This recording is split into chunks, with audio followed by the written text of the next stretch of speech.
జయ శ్రీరామ్. రామచంద్ర పాహిమాం రక్షమం. శరణు ప్రభు శరణు. నీ శరణు కోరితేనే మాకు కరుణ వస్తుంది. ప్రతి ఒక్కరం అలా భగవంతుడిని మనకు కరుణామయుడుగా ఊహించుకుంటూ ఉంటే ఆయన కరుణ ఎప్పటికీ ఉంటుంది. భగవంతుడు కాపాడుతూ ఉంటాడు, మనల్ని అనుకుంటూ ఉంటే ఖచ్చితంగా కాపాడుతాడు. ఎందుకు?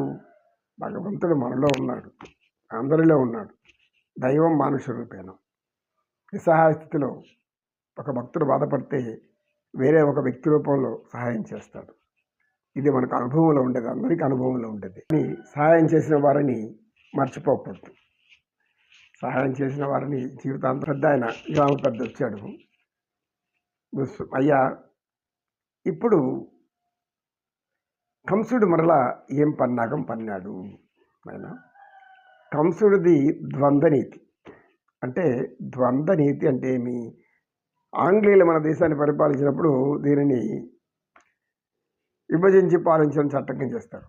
ఆ విధంగా ద్వంద్వనీతి అంటే ఒకవైపు మంచిగా, ఇంకొక వైపు చెడుగా ఉండడం. అంటే మీ శత్రువులలో ఒక శత్రువుని తీసుకొని అతన్ని మచ్చిక చేసుకోవడం, అతన్ని శత్రువుల మీదకి పురికొల్పడం. ఇది కంసుడి యొక్క ద్వంద్వనీతి. కంసుడు చాలా నక్కజిత్తుల వాడు. వాని నక్కజిత్తులు ఎందుకు? అవన్నీ కూడా పోకాలం దాపరించడానికే, ఇంకేం కాదు. పోకాలం దాపరించిన వాళ్ళు మాత్రమే ఇలాంటి ఎత్తులు, నక్కజిత్తులు ఆటలు ఇవన్నీ ఆడుతూ ఉంటారు సహజంగా. ఈ కంసుడు కూడా తన పరిపాలన ఏడపోతుందో, తన మధురానగరం ఏమైపోతుందో, అదేవిధంగా ఏడ బలరామకృష్ణులు వచ్చేసేసి చెప్పేసిపోయిన నారదుడు చెప్పేసిపోయినప్పటి నుంచి ఏం కాళ్ళు చేతులు ఆడడం లేదు. అక్కడ ఉలికిపోతున్నాడు. ఒక పక్క భయం, ఒక పక్క మేకపోతు గాంభీర్యం. మేకపోతు గాంభీర్యం తెచ్చుకొని ఇలా చూస్తున్నాడు. మీరందరూ వెళ్ళండి, మీ పనులు చేయండి. కేసీ రాక్షసుడా, నువ్వు వెళ్ళి వాళ్ళిద్దరిని చంపేసిరాపు. పరమాత్ముడు శ్రీమన్నారాయణుడు అవుతారు. ఏదో కోళ్ళని కుక్కని చంపేసిరాబో అనేసి చెప్పేసినాడు. అప్పటికే మహారాక్షసులంతా నశించిపోయారు. అది తెలియదు. అది తెలిసి కూడా అజ్ఞానంలో ఉన్నాడు కంసుడు. అక్రూరుని పిలిచాడు కదా. అక్రూరుతో అంటాడు, అక్రూరా, నీవు నాకు చాలా ఆప్తుడు. ఒకప్పుడు శత్రువు, ఇప్పుడు ఆప్తుడు. ఎందుకు? ఇప్పుడు అవసరం పట్టుకునేది కాళ్ళు, అవసరం తెలియకపోతే జుట్టు. ఒకప్పుడు అక్రూరుని జైల్లో వేసేసాడు, కారాగారంలో వేసాడు, పాపం బాధించాడు. ఎందుకంటే తనకు వ్యతిరేకమైనటువంటి వంశం, వ్యతిరేకమైన కులం. ఈ యదు కులంలో కృష్ణభోజులు అనేక రకాల తెగలు ఉన్నాయి. వీళ్ళలో కంసుడు, అక్రూరుడు చాలా తెలివైన వాడు, అంతేకాదు మహాసాహసి, ధరిసాహసం కలిగిన వాడు, మహాభక్తుడు కూడా, విష్ణు భక్తుడు. అందుకని అప్పుడు అతను శిక్షించాడు. ఇప్పుడేం చేశాడు? అవసరమైంది. ఎందుకు? అక్రూరుడు పోతేనే శ్రీకృష్ణ పరమాత్మ బలరాములు వస్తారు, లేకపోతే ఇంకా రారు. ఎవరు పోయినా రారు. ఎందుకు? దుర్మార్గుడు పంపిస్తే ఎవరు వస్తారు? అని చంపేస్తారు అక్కడే. అక్రూరుడు పోతే చంపరు. నా అక్రూరుడికి తెలివి ఉంది, తేటలుంది, మహాజ్ఞాని, జ్ఞాన సంపన్నుడు. అది చెప్తున్నాడు ఇప్పుడు. అక్రూర, నాకు ఎవరున్నారు అంటే జరాసంధుడు ఉన్నాడు, నా మిత్రుడు. జరాసంధుడు ఉన్నాడు, బాణాసురుడు ఉన్నాడు, గురువు ఉన్నాడు, ద్విధాను ఉన్నాడు.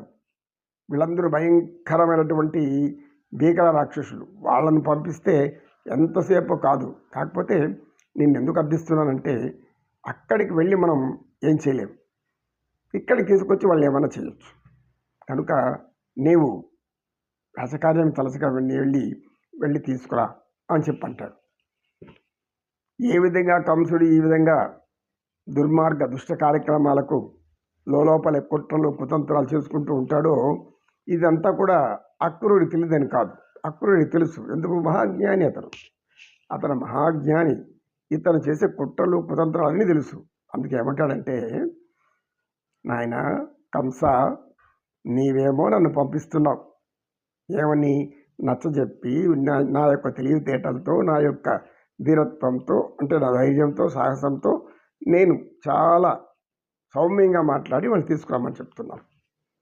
తప్పకుండా రాజాజ్ఞ తప్పకుండా పాటించాల్సిందే. కానీ ఒక్క విషయం చెప్తాను. ఏంటా విషయం? నీవు పంపుతున్నది బలరామకృష్ణుల దగ్గరికి, గోకులం. నీవు ఇది వరకు పసిబిడ్డలుగా ఉండి పంపించినప్పుడే వాళ్ళంతా కాలగర్భంలో కలిసిపోయినారు. ఇప్పుడు నీవు నన్ను ప్రయోగిస్తున్నావు, నాకేం ఇబ్బంది లేదు, కానీ నీకు సత్యం చెప్పుకుంటా పోదు.